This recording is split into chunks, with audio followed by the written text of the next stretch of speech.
De todas. Hoy vamos a empezar con el tema del transporte. Recordad, estamos en el sector terciario, ya hemos visto el comercio, ahora vemos el transporte y en esta clase vamos a ver la definición del transporte y los elementos fundamentales y luego veremos el transporte terrestre. Y en las siguientes clases pues veremos los otros tipos de transporte, que son el transporte naval y el transporte aéreo, ¿no? Bien,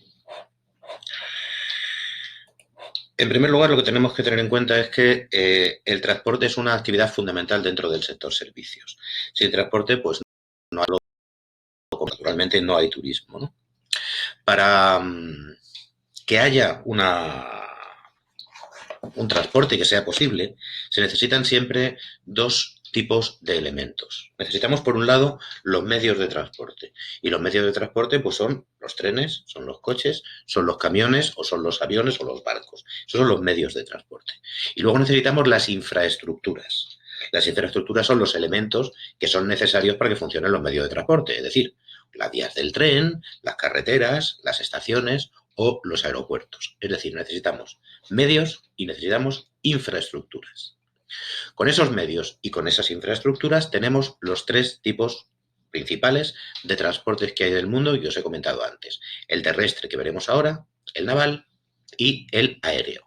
Cada uno de ellos tiene sus propias características, sirve para unas cosas, tiene ventajas y tiene inconvenientes, pero todos tienen una serie de funciones comunes.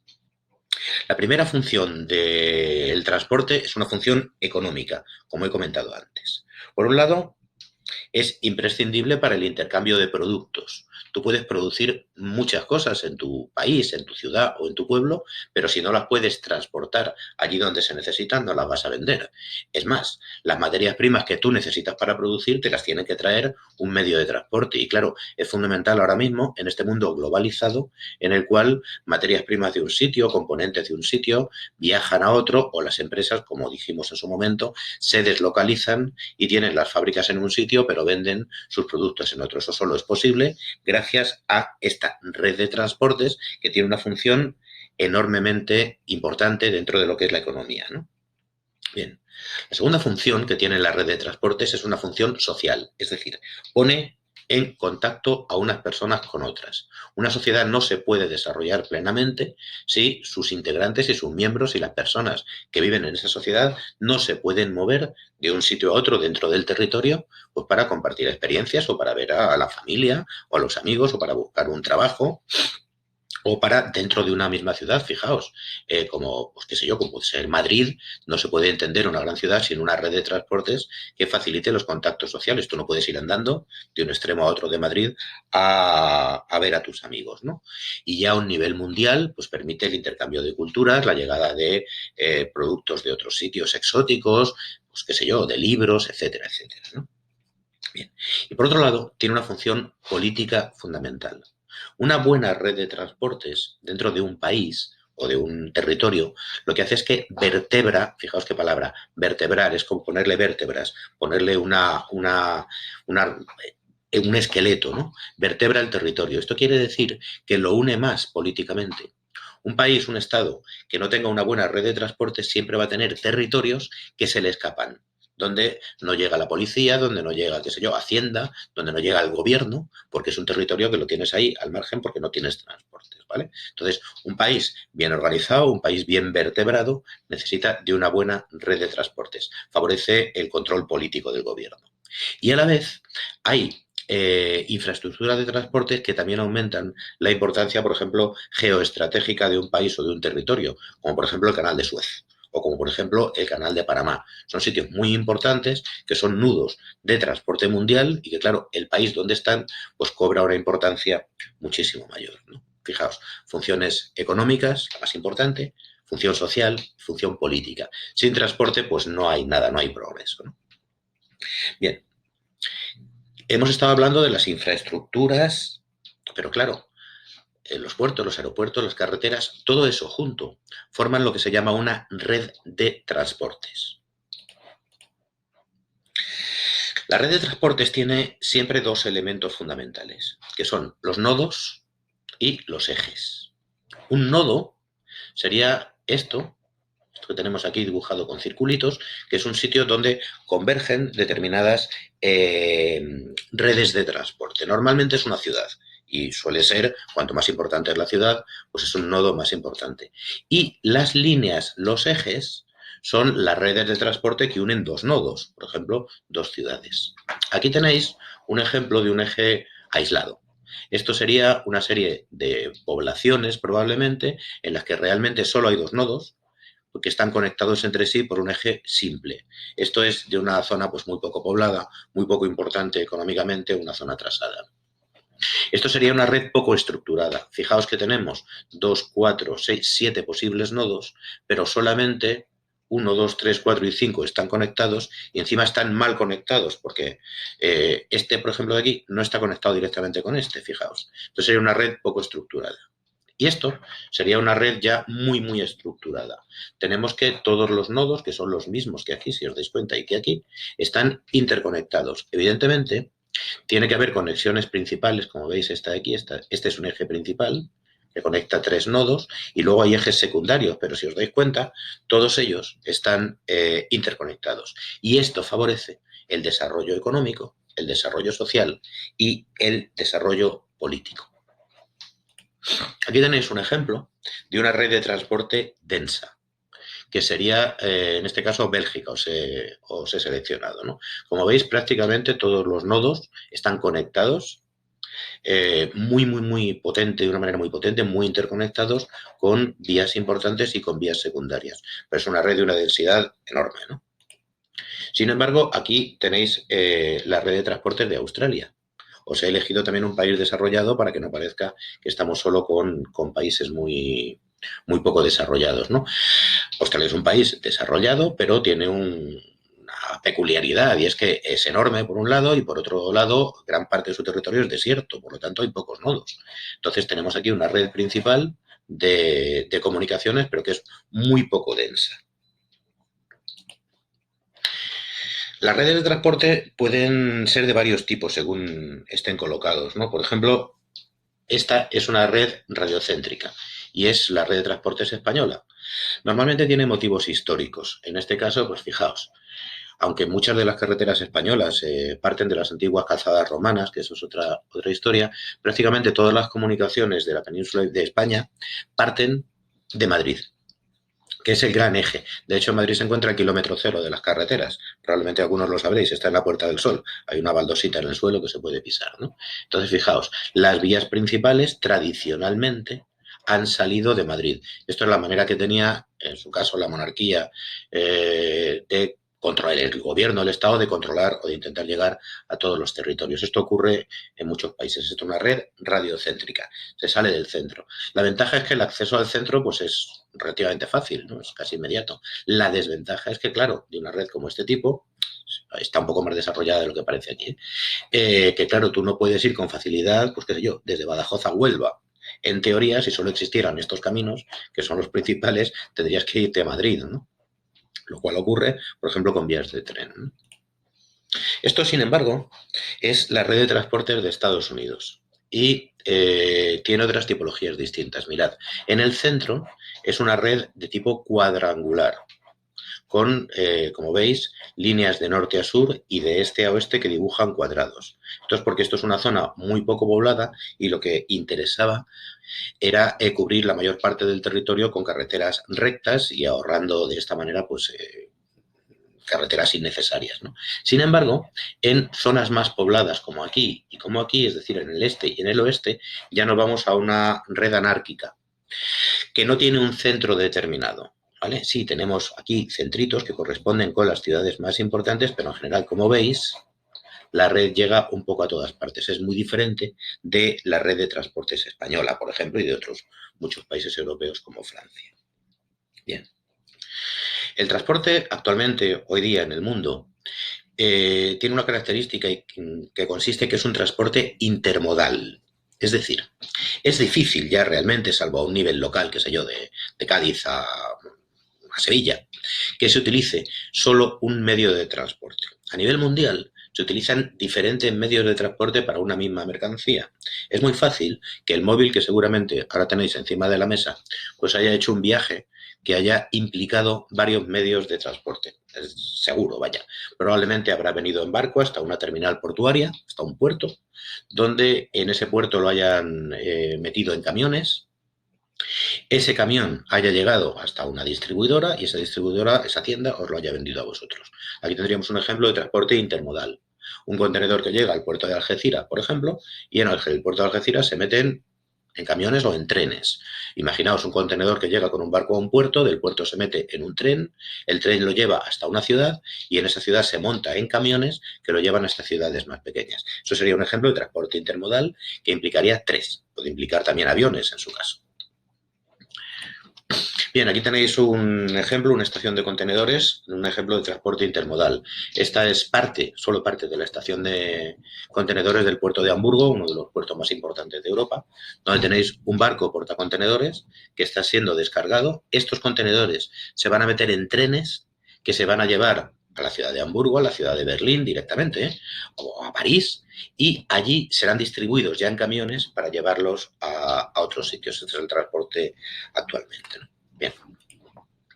Vamos a empezar viendo el transporte por carretera y en las próximas clases, para no se haga tan largo, veremos el transporte naval y el transporte aéreo. ¿Vale? Vamos a ver, el transporte por carretera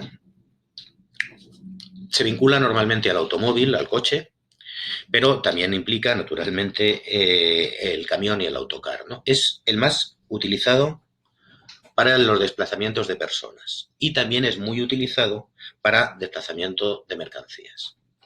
¿Qué ventajas tiene? Bueno, pues las ventajas principales son la comodidad y la flexibilidad. Es el único medio de transporte que permite ir directamente del lugar de origen al lugar de destino.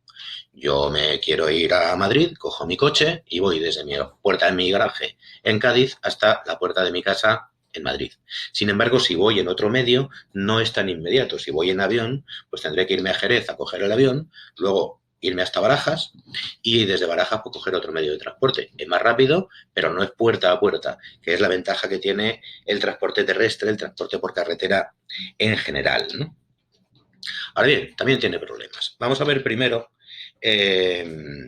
las redes de infraestructuras. Son necesarias unas redes de infraestructuras para el transporte. Hacen falta carreteras para el transporte por carretera, lógicamente, ¿no? Y es un tema que es delicado, ¿no? Porque una red de infraestructuras terrestres, ya que es un transporte puerta a puerta, pues tiene que cubrir muchísimo, tiene que cubrir prácticamente todas las poblaciones y por lo tanto es una red muy costosa.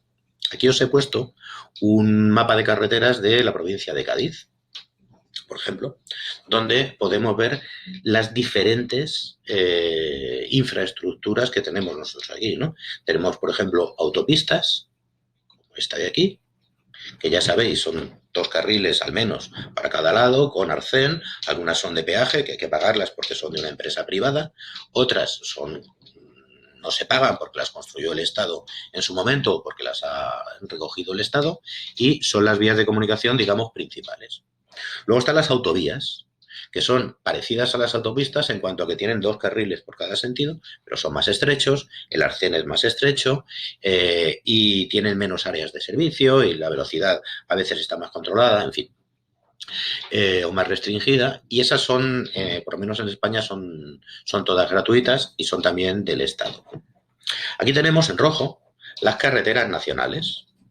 Estas carreteras nacionales suelen tener a veces 2 y a veces un carril, depende, suelen unir la capital de la provincia con otras ciudades importantes y son también, pueden salir de la comunidad autónoma y son también propiedad del Estado. Suelen tener una N delante, por ejemplo la N215, pues Nacional 215. Luego vamos bajando. Tenemos carreteras autonómicas, que esas ya dependen, esto es en el caso español, de la autonomía y que normalmente no salen de lo que es la autonomía. Suelen ser del tipo de las carreteras nacionales, ¿no? Aunque las hay de diferentes tipos. Y fijaos, luego tenemos de aquí carreteras locales, incluso ya carreteras inferiores a la categoría de las locales, ¿no? Como veis, la red de transportes, y solo he puesto Cádiz, es muy densa, porque claro, como os he dicho antes, esto tiene que llegar de puerta a puerta, y eso cuesta muchísimo dinero construirlo, ¿no? El medio terrestre, además, es el más contaminante. Aquí podéis ver un súper mega atasco, ¿no? Produce muchísima contaminación. Aquí arriba veis un camioncete. Y aparte de la contaminación, produce congestiones de tráfico, sobre todo en los accesos a las grandes ciudades. Y además de los medios de transporte que conocemos, es el más peligroso en cuanto a que es el que experimenta un mayor número de accidentes. Bien, pasamos al transporte por ferrocarril. El transporte de ferrocarril incluye el tren en todas sus variedades de pasajeros y de mercancías, pero también otros elementos como el tranvía o como el metro, en el caso de las grandes ciudades, ¿no? ¿Qué ventajas tiene? Rápido, barato, sobre todo las mercancías, y seguro, muy seguro. ¿Vale? Es uno de los medios de transporte más seguros que hay, justo por detrás del avión. Y además es el menos contaminante. Ahora bien, tiene una serie de limitaciones también. El primero es que es poco flexible, porque el tren tiene que ir por la vía, no puede llegar hasta la puerta de tu casa. Y si te pilla la estación de tren lejos, pues evidentemente te tienes que desplazar en otro medio de transporte. No es tan flexible como el coche o el camión o la furgoneta. ¿Vale? Ese es el primero. Y el segundo, las infraestructuras, si las carreteras son caras, las vías de tren son mucho más caras todavía de construir. Y además hay varios tipos. Os he puesto aquí la red de ferrocarriles española, ¿no? Aquí tenemos la red de trenes de alta velocidad, que si os dais cuenta también es básicamente radial, comunica Madrid con, por un lado, con Zaragoza, Lleida, Barcelona, Girona y llega hasta Francia por un lado. Por otro lado, fijaos que llega hasta León y se extenderá por el País Vasco y hacia Galicia. Por otro lado, tenemos el ramal que baja a Toledo, Ciudad Real, Córdoba y que luego aquí se bifurca, parte va hacia Málaga y parte va a Sevilla, Cádiz no, a Cádiz no llega. Nosotros tenemos un tren que engancha con el de alta velocidad de Sevilla y tira hasta Madrid, ¿no? Y por otro lado llega hasta Valencia y hasta Alicante. Estos son los mejores trenes de los que se dispone actualmente y además España es una potencia mundial en esto, ¿no? Y el resto, como veis, es la red secundaria, que también es radial y que va servida por trenes más antiguos, muchos de los cuales tienen muchos problemas, como los que van a Extremadura, son trenes bastante antiguos, ¿no? Esta red verde que veis aquí es otra red secundaria que se llaman los FEBE, los ferrocarriles de vía estrecha, que sobre todo operan en la parte de la cornisa cantábrica, ¿no? Pero para que os hagáis una idea, esta sería la infraestructura de un país que cuenta con unas infraestructuras ferroviarias bastante importantes, ¿no? Pero claro, esto varía bastante. Aquí tenéis un tren de pasajeros en Europa, uno normal, no he pillado un tren de lujo, ¿eh? Como veis, pues la comodidad, la seguridad parece bastante garantizada, en fin. Y aquí tenéis una foto de un tren de pasajeros en la India, para que veáis las diferencias que hay entre unos países y otros. Lo que hay debajo de esa masa de gente es un tren, ¿vale? Bien, estos son trenes de pasajeros, pero realmente lo que mueven muchísimo los trenes, aparte de los pasajeros, son las mercancías. Tened en cuenta que cada vagón de un tren de mercancías puede llevar uno o dos contenedores, que luego cada uno de esos contenedores es un camión. Es decir, cada vagón de mercancías lleva la carga de dos camiones. Fijaos, aquí tenéis un tren de mercancías tirando a larguito. Los hay hasta de 350 vagones. Y, como tendéis a no creéroslo, pues aquí tenéis un mini vídeo de un tren pasando.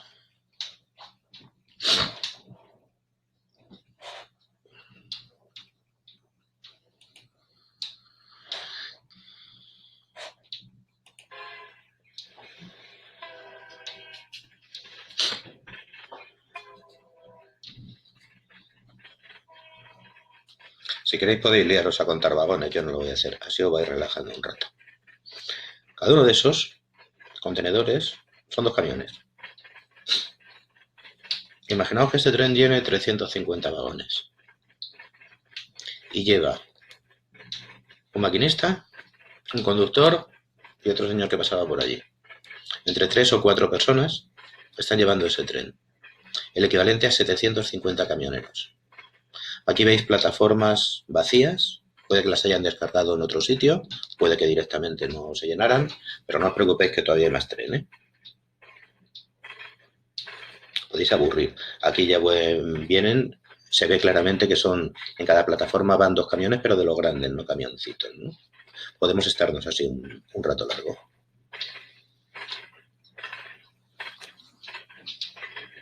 ¿Os dais cuenta la cantidad de cosas que van dentro de ese tren? Y lo llevan 3 o 4 tíos. Más contenedores. Veis que son de distintas empresas.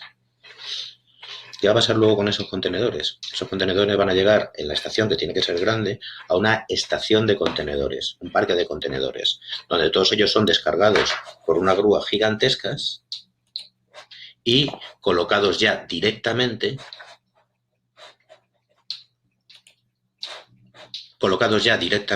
en los camiones que lo van a distribuir, o en trenes más pequeños, que lo van a distribuir o que lo van a llevar a lo mejor a un puerto, ¿no? Bien, para terminar con esto, os he sacado un mapa para que veáis. Esto es una comparativa de la densidad del transporte terrestre en el mundo. Si os dais cuenta, es algo que no resulta sorprendente, ¿no? Cuanto más rojo es el color o más oscuro, es una red más densa, es decir, más potente, más completamente estructurada. Como veis, Estados Unidos tiene una red de transporte muy densa, Europa en su conjunto también, incluida parte de Europa Oriental, y ya cuando nos alejamos ya empezamos a tener problemas. Japón tiene también una red súper densa y solo una pequeña parte de Australia, muy pequeñita, la más poblada. Sin embargo, fijaos, ya si nos vamos, por ejemplo, a México, o nos vamos a casi toda la zona de la Rusia europea, a Turquía, al Cáucaso, nos encontramos con que la red empieza a ser mucho menos densa. En Sudáfrica también hay menos densidad. Ya si nos vamos a la mayor parte de Sudamérica, a toda la parte de África Central, a la India y al sudeste de Asia, encontramos que la red es muy poco estructurada y ya desde luego nos encontramos con zonas donde son simplemente ejes aislados, algunas veces por el desarrollo económico y otras veces también por cuestiones geográficas, ¿no? Esto coincide con la selva del Amazonas, esto coincide con el desierto del Sáhara, esto coincide con todos los desiertos, perdón, las selvas ecuatoriales africanas y los desiertos del Namib, el gran desierto australiano, la parte de los desiertos del centro de Asia, el desierto de la península arábiga, y por aquí arriba ya lo que nos encontramos son zonas muy frías donde evidentemente pues no vive casi nadie, no hay grandes ciudades y por lo tanto pues la red de transporte no es necesaria, ¿no? Tenemos aquí toda la zona de Siberia y aquí toda la zona del norte de Canadá, ya dando con el círculo polar ártico, ¿no? Como veis, la red de transportes es consecuencia del desarrollo del país, también ayuda al desarrollo del país, pero también está mediatizada por cuestiones como eso, como el territorio, la geografía del territorio, la climatología del territorio donde se está generando. Bien, en la próxima clase veremos los otros tipos de transporte. Espero que os haya resultado interesante. Hasta luego.